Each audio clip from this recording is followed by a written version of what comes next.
Konflik yang berlarutan di Asia Barat dijangka memerlukan tempoh pemulihan yang panjang, namun Malaysia berada dalam kedudukan ekonomi yang relatif lebih stabil untuk mengharungi cabaran tersebut, kata Perdana Menteri, Datuk Seri Anwar Ibrahim.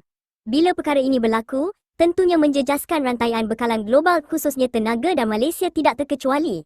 Cuma kita harus bersyukur kehadrat Allah Subhanahu Wa Taala kerana kita memasuki fasa ini dalam keadaan ekonomi yang relatif lebih stabil dan kita dapat bertahan. RON 95 umpamanya dengan RM1.99.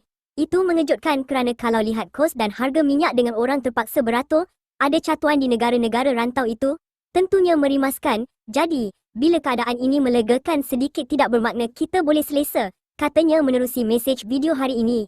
Beliau berkata, perkembangan semasa menunjukkan konflik itu bukan sahaja menjejaskan negara-negara serantau, malah tempiasnya kini dirasai di peringkat global termasuk Malaysia.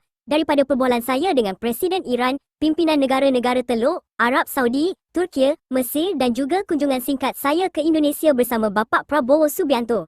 Semuanya menyatakan keadaan akan lebih parah sebelum dapat dipulihkan dan tentunya akan mengambil masa yang jauh lebih panjang.